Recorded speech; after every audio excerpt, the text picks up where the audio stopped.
Hello नमस्कार, मी सोनुप्रिया तुम्हा सर्वांचं आपल्या नवीन एका व्हिडिओमध्ये स्वागत करते। तर आज महाशिवरात्रीच्या सर्वांना खूप खूप शुभेच्छा। आज आपण अतिशय पवित्र आणि महत्त्वाच्या सणाबद्दल बोलणार आहोत, म्हणजेच महाशिवरात्री। या दिवशी भगवान शिव आणि माता पार्वती यांचा विवाह झाला असेही मानले जाते। आजच्या व्हिडिओमध्ये आपण जाणून घेणार आहोत महिलांनी काय करावे, काय करू नये, उपवास कसा करावा, विवाहित आणि अविवाहित महिलांसाठी वेगळे नियम आहेत। तर आपला व्हिडिओ शेवटपर्यंत नक्की बघा। चला तर मी तुम्हाला सांगते महाशिवरात्रीचे महत्त्व। महाशिवरात्री ही रात्र भगवान शिवाला अत्यंत प्रिय आहे। असे मानले जाते की या दिवशी मनापासून केलेली पूजा आणि प्रार्थना अनेक पटीने फळ देते। विवाहित स्त्रिया पतीच्या दीर्घायुष्यासाठी व संसारातील सुख समृद्धीसाठी व्रत करतात। अविवाहित मुली चांगला जीवनसाथी मिळावा म्हणून हे व्रत करतात। शास्त्रानुसार या दिवशी शिवलिंगावर अभिषेक केल्याने सर्व पापांचा नाश होतो। चला तर आता आपण पाहूया महिलांनी काय करावे। लवकर उठून स्नान करावे। महाशिवरात्रीच्या दिवशी ब्रह्ममुहूर्तावर उठावे। स्नान करून स्वच्छ, शक्यतो पांढरे किंवा हलक्या रंगाचे कपडे परिधान करावे। त्यासोबतच व्रत करावा। या दिवशी उपवास करणे अत्यंत शुभ मानले जाते। उपवासामध्ये फळाहार, दूध, साखर, साबुदाणा, शेंगदाणे इत्यादी वस्तूंचा तुम्ही वापर करू शकता। पूर्ण उपवास शक्य नसल्यास सात्विक आहार घ्यावा। त्यासोबतच शिवलिंगावर अभिषेक करणे शक्य असल्यास मंदिरात जाऊन किंवा घरी शिवलिंगावर अभिषेक करावा। अभिषेकासाठी पाणी, दूध, मध, दही, साखर, बेलपत्र अर्पण करताना ते स्वच्छ आणि तुटलेले नसावे। शिवलिंगावर बेलपत्र वाहताना मंत्रजाप करावा। महिलांनी ओम नमः शिवाय हा मंत्र 108 वेळा जपावा।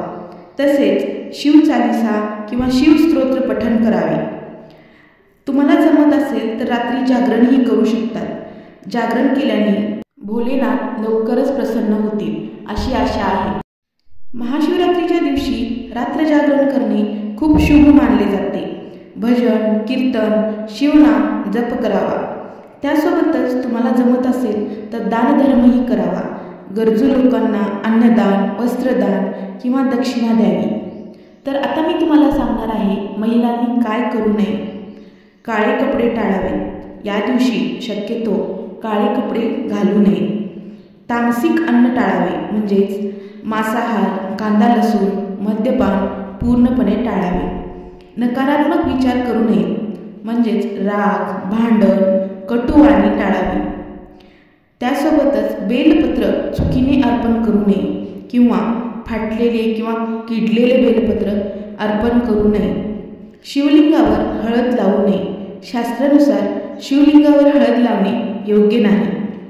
विवाहित महिलांसाठी, विशेषतः विवाहित स्त्रियांच्या पतीचे नावाने व्रत करावे। पतीच्या दीर्घायुष्यासाठी प्रार्थना करावी। मंगळसूत्र, कुंकू लावून पूजा करावी। अविवाहित मुलींसाठी, विशेष अविवाहित मुलींनी चांगला आणि समजूतदार पती मिळावा म्हणून व्रत करावे। माता पार्वतीप्रमाणे श्रद्धा आणि संयम ठेवावा। महाशिवरात्री ही एक फक्त व्रतकथा नाही, तर हा उपवासाचाही दिवस नाही, तर हा आत्मशुद्धी, संयम आणि श्रद्धेचा दिवस आहे। भगवान शिव अत्यंत भोळे आहेत म्हणून त्यांना भोलेनाथ म्हणतात। मनापासून केलेली प्रार्थना ते नक्की ऐकतात।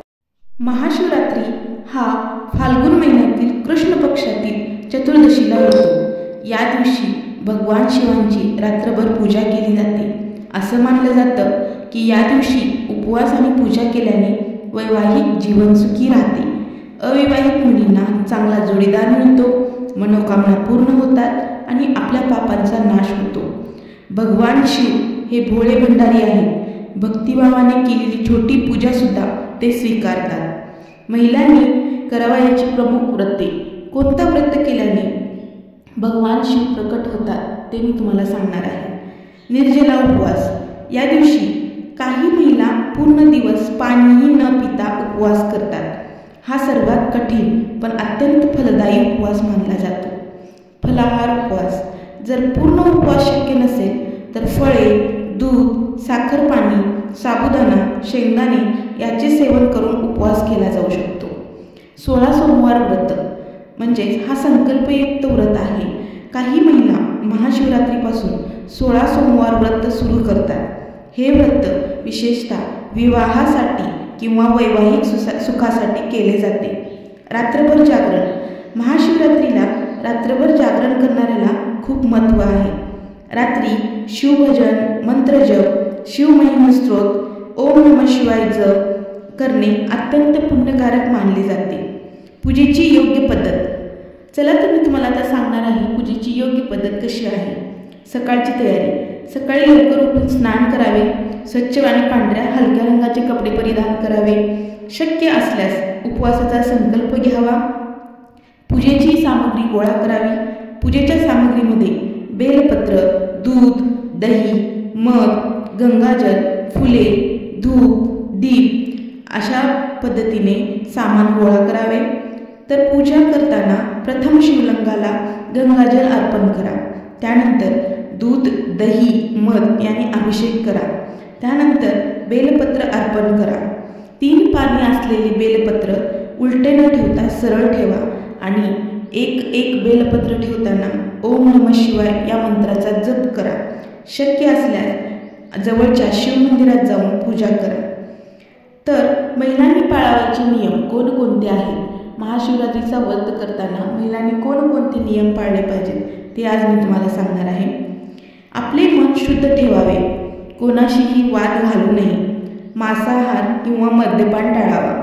काळ्या रंगाचे कपडे शक्यतो टाळावे. ब्रह्मचर्य पाळावे. सतत शिवनामाचा जप करावा. विशेषतः विवाहित महिलांनी पतीच्या दीर्घ आयुष्यासाठी प्रार्थना करावी. अविवाहित मुलींनी चांगल्या प्रतीसाठी प्रार्थना करावी. चला तर मी आता तुम्हाला सांगणार आहे कोणत्या महिलांनी उपवास करू नये. म्हणजे ज्या महिला गर्भवती महिला आहेत त्यांनी उपवास करू नये. ज्यांना गंभीर आजार आहेत त्याही महिलांनी उपवास करू नये. ज्यांना डॉक्टरांनी उपवास करायला टाळलेला आहे त्याही महिलांनी उपवास करू नये. अशा महिलांनी फक्त मनोभावे पूजा करावी. भगवान शिव भक्ती पाहतात, उपवासाची कठोरता नाही. महाशिवरात्रीचे विशेष उपाय. एक म्हणजेच 108 वेळा मंत्रजप ओम नमः शिवाय, ओम नमः शिवाय या पद्धतीने करावा. शिवलिंगावर काळे तीळ अर्पण करावे. गरिबांना अन्नदान करा. शिवमंदिरात दीपदान करा. यामुळे जीवनातील अडचणी कमी होतात. मित्रांनो, महाशिवरात्री हा एक फक्त उपवासाचा दिवस नाही तर हा एक आत्मशुद्धी आणि भक्तीचा दिवस आहे. भगवान शिव यांची कृपा मिळवण्यासाठी मनापासून केलेली छोटीशी प्रार्थना आहे. त्यासाठी छोटीशी प्रार्थनासुद्धा पुरेशी ठरू शकते. जर आपला व्हिडिओ तुम्हाला आवडला असेल तर नक्कीच लाईक करा. चॅनलवर नवीन असाल तर सबस्क्राईब करा आणि कमेंटमध्ये हर हर महादेव लिहा. चला तर मग पुन्हा भेटूया.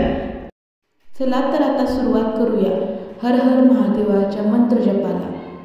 ओम नमः शिवाय, ओम नमः शिवाय, ओम नमः शिवाय, ओम नमः शिवाय, ओम नमः शिवाय, ओम नमः शिवाय, ओम नमः शिवाय, ओम नमः शिवाय, ओम नमः शिवाय, ओम नमः शिवाय,